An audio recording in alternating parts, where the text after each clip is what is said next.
할렐루야. 오늘도 새날을 주신 하나님을 찬양합니다.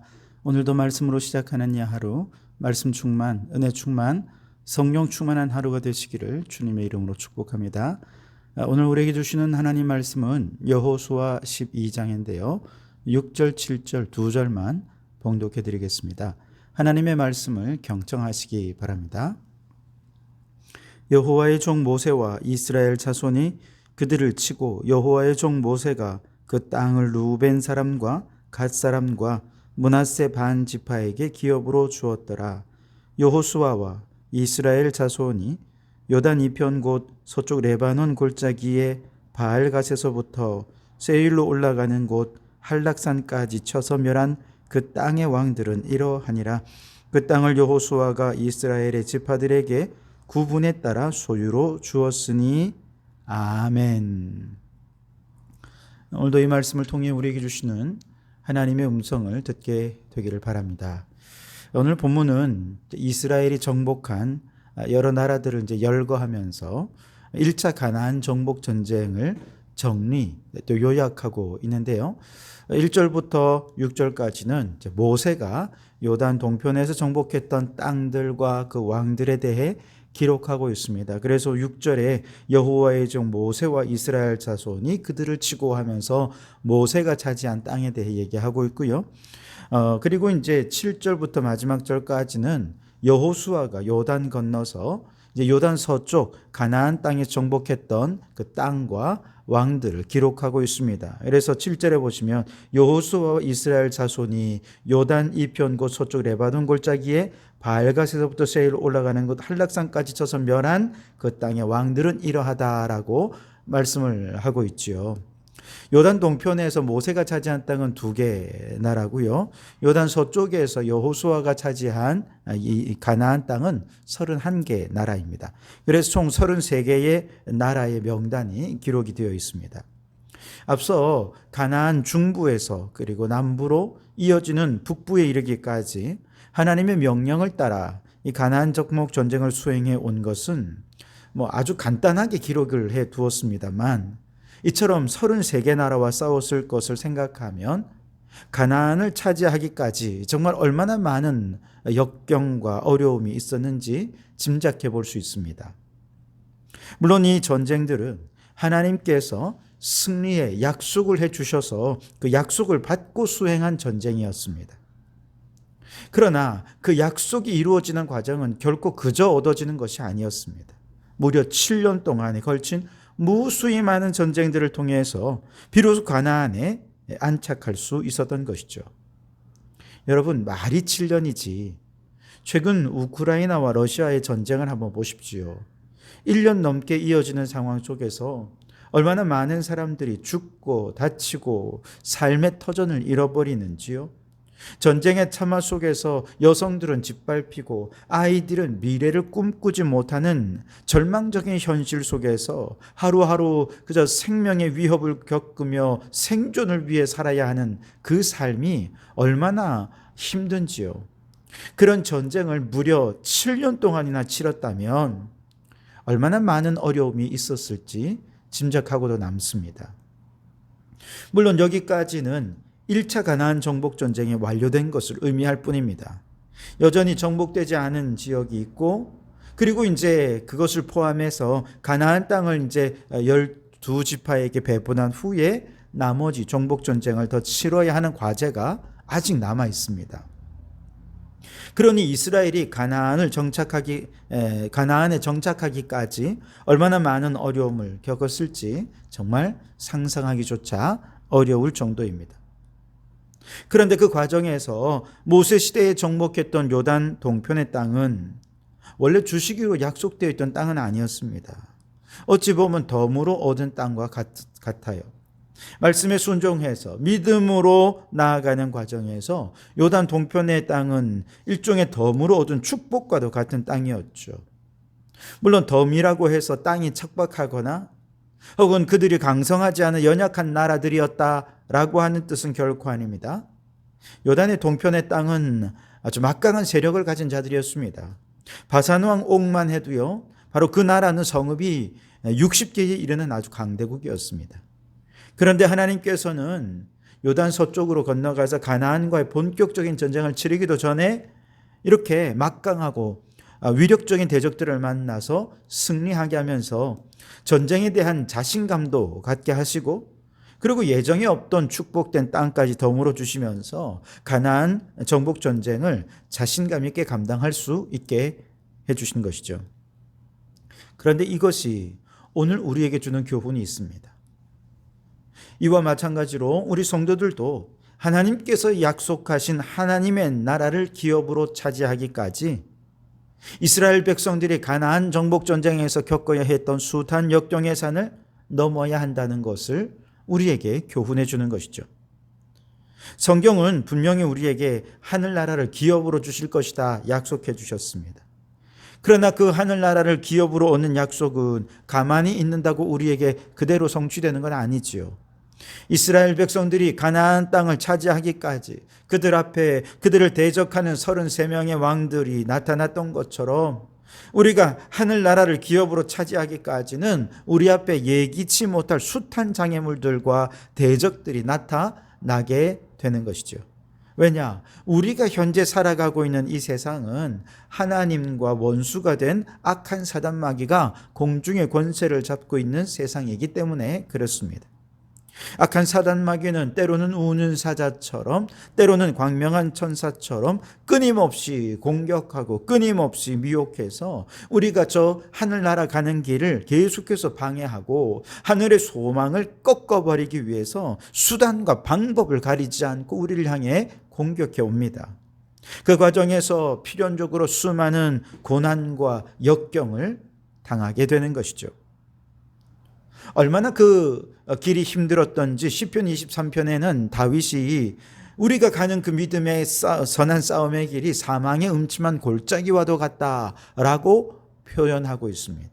시편 18편에서는 음부의 줄이 나를 두르고 사망의 올무가 내게 이르렀도다라고 표현할 정도로 여러분, 하늘나라를 기업으로 차지하는 그 길은 결코 평탄한 길이 아니라는 것이죠.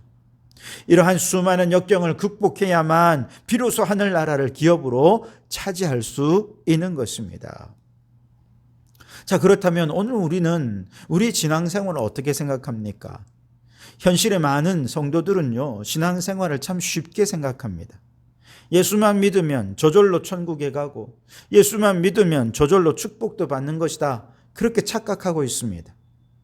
마음의 평안과 축복을 얻기 위해 신앙생활을 하지만 영적 싸움을 싸우라 그러면 그건 별로 좋아하지 않습니다. 싫어합니다. 심지어 회피하려고까지 합니다. 그러나 제대로 된 신앙생활은 사실 축복보다는 고난이 훨씬 더 많아요. 이겨내야 할 역경이 훨씬 더 크고 많다는 것이죠. 만일 우리가 신앙생활이 이처럼 너무 힘들다고 해서 대충 세상과 타협해도 얼마든지 하늘나라 기업으로 차지할 수 있을까요? 그렇지 않습니다.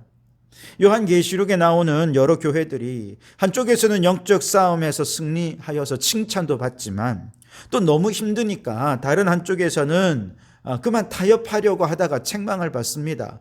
에베소 교회 같은 경우는 첫사랑을 잃어버리기도 하고 또 여러 교회에서 이단들을 허용하기도 하고 라오디게아 교회 같은 경우는 미지근한 신앙이 되어버리기도 하면서 자꾸자꾸 세상과 타협하려고 합니다.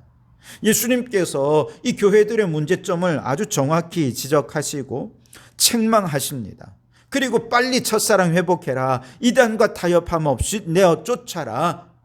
차든지 뜨겁든지 분명히 해라 라고 말씀하고 있는 것이죠. 하늘나라는 타협하는 신앙으로는 결코 차지할 수 없다는 얘기입니다. 이처럼 타협함 없이 영적 싸움을 싸우는 일은 결코 쉬운 일이 아니지만 그러나 끝까지 선한 싸움을 잘 싸워 이기는 자에게는 주님께서는 천국의 풍성한 열매와 상급을 주시겠노라고 약속해 주셨습니다. 요한계시록 2장 3장에 보시면 이기는 자에게 허락된 상급이 무엇인가 예고해 주셨는데요. 우선 생명나무의 과실을 주어 먹게 하시겠다 약속해 주셨습니다. 사망의 해를 받지 않게 해 주실 것이다 약속해 주셨습니다. 감추인 만나와 흰 돌을 주시고 또한 만국을 다스릴 권세도 허락해 주실 것입니다. 흰 옷을 입게 하시며 하나님의 성전의 기둥이 되게 해주시고 주님의 보좌에 함께 앉는 특권도 허락해 주시겠다고 약속해 주셨습니다.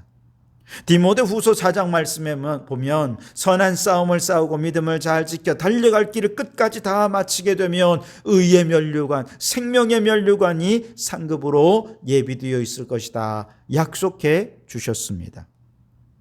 여러분, 이와 같은 상급에 대한 약속, 또 열매에 대한 약속은 주님께서 왜 주신 것일까요?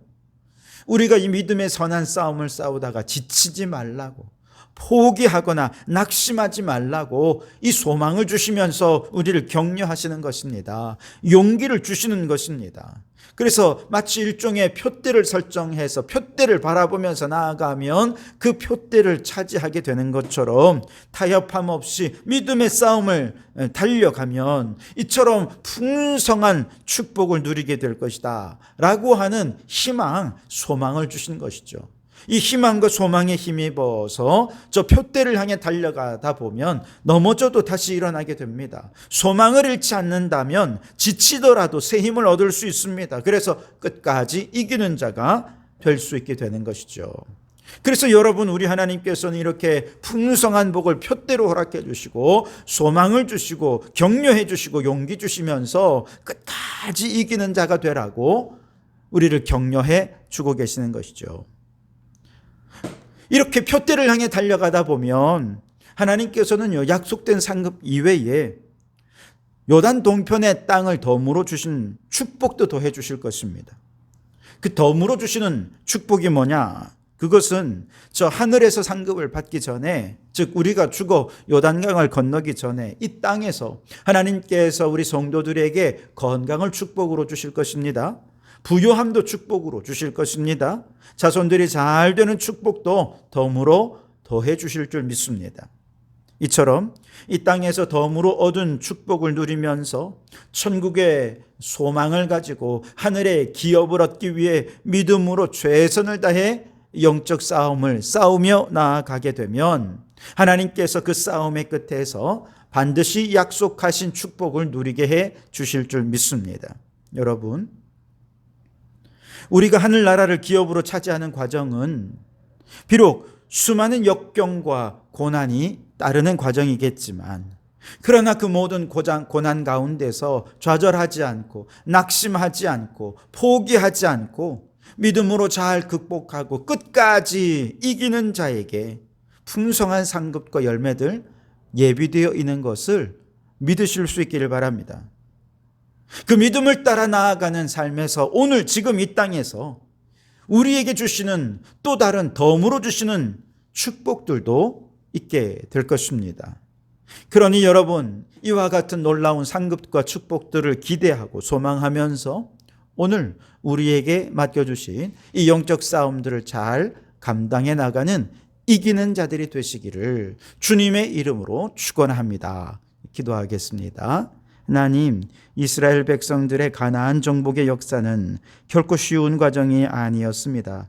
작은 타협조차 허락되지 않는 과정이었습니다. 그러나 믿음으로 선한 싸움을 잘 싸워 이겼을 때 약속된 땅을 축복으로 허락해 주신 것을 깨닫게 하시니 감사합니다. 더욱이 요단을 건너기 전 요단 동편의 땅도 덤으로 축복해 주셨습니다. 주님, 우리도 하늘나라를 기업으로 차지하는 과정이 결코 쉬운 과정은 아닐 것입니다. 믿음의 선한 싸움을 싸우는 그 길에 타협하지 않게 하시고 저 천국에서 주실 상급과 열매들을 기대하며 오늘도 믿음의 승리자로 살게 하여 주시옵소서. 그 과정에서 내세에서뿐 아니라 이 땅에서 덤으로 주실 축복을 기대합니다. 건강을 주시고 물질의 부요함도 주시고 자녀의 복도 누리게 해주셔서 이 땅에서 누릴 분복을 누리며 자신감 있게 저 영원한 천국을 향한 믿음의 선한 싸움을 잘 감당하는 저희들 되게 해 주시옵소서. 예수님 이름으로 기도하옵나이다. 아멘.